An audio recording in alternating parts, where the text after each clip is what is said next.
ಹೊಸಕೋಟೆ ತಾಲೂಕಿನ ಅನುಕೊಂಡನಹಳ್ಳಿ ಹೋಬಳಿಯ ಕಲ್ಕುಂಟೆ ಗ್ರಾಮದಲ್ಲಿ ಇತಿಹಾಸ ಪ್ರಸಿದ್ಧ ಶ್ರೀ ರಂಗನಾಥ ಸ್ವಾಮಿ ರಥೋತ್ಸವ ಯಶಸ್ವಿಯಾಗಿ ನೆರವೇರಿತು. ಸಹಸ್ರಾರು ಭಕ್ತರ ಸಮ್ಮುಖದಲ್ಲಿ ಮಧ್ಯಾಹ್ನ 3:50 ರಥಕ್ಕೆ ಪೂಜೆ ಸಲ್ಲಿಸುವುದರ ಮೂಲಕ ಮೆರವಣಿಗೆಗೆ ಚಾಲನೆ ನೀಡಲಾಯಿತು.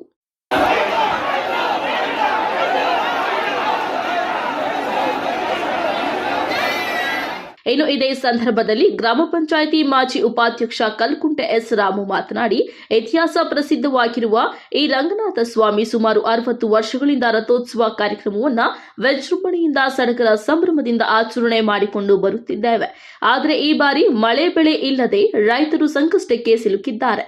ಆದ್ದರಿಂದ ಆ ಭಗವಂತ ಮಳೆ ಬೆಳೆ ಆಗುವಂತೆ ಕರುಣಿಸಲಿ, ಎಲ್ಲರೂ ಸುಖ ಶಾಂತಿಯಿಂದ ಇರಲಿ ಎಂದರು. ಹಾಗಾಗಿ ಈ ವರ್ಷ ಸ್ವಲ್ಪ ಚೆನ್ನಾಗಿ ಭಾನುವಾರ ಆಗಿರೋದ್ರಿಂದ ರಜದ ವೇಳೆ ಎಲ್ಲರೂ ಭಾಗವಹಿಸಿರ್ತಕ್ಕಂಥ ಎಲ್ಲ ಭಕ್ತಾದಿಗಳು ಭಗವಂತ ಆಯುರಾರೋಗ್ಯ ಐಶ್ವರ್ಯ ಕೊಡ್ಲಿ. ಈ ಒಂದು ಕಾರ್ಯಕ್ರಮದಲ್ಲಿ ದೇವರ ಸನ್ನಿಧಾನ ಕಾರ್ಯಕ್ರಮದಲ್ಲಿ ಪಾಲ್ಗೊಂಡಿರ್ತಕ್ಕಂಥ ಎಲ್ಲ ದಾನಿಗಳಿಗೂ ಭಗವಂತ ಒಳ್ಳೇದು ಮಾಡಲಿ ಅಂತ ನಾವು ಈ ಸಂದರ್ಭದಲ್ಲಿ ಕೇಳ್ಕೊಳ್ತೀವಿ.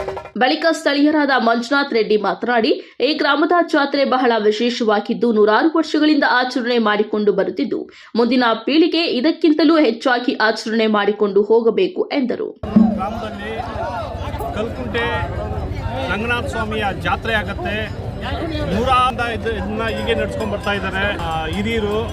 ಅವ್ರಿಗೆ ಶುಭಾಶಯವನ್ನು ಹೇಳ್ತಾ ಈ ಜಾತ್ರೆ ಬಂದಿರೋ ಇದಕ್ಕೆ ತುಂಬ ಸಂತೋಷ ಪಡ್ತೀನಿ. ಈ ಜಾತ್ರೆ ಹೀಗೆ ನಡ್ಕೊಂಡು ಹೋಗಲಿ ಅಂತ ಹೇಳ್ಬಿಟ್ಟು ನಮ್ಮ ಮುಂದೆ ಬರುವಂಥ ಪೀಳಿಗೆಗೆ ಒಂದು ಮಾದರಿ ಆಗಲಿ, ಆ ರಂಗನಾಥ ಸ್ವಾಮಿ ಆಶೀರ್ವಾದ ಸಿಗಲಿ ಅಂತ ಹೇಳ್ಬಿಟ್ಟು ಕೇಳ್ಕೊತೀನಿ.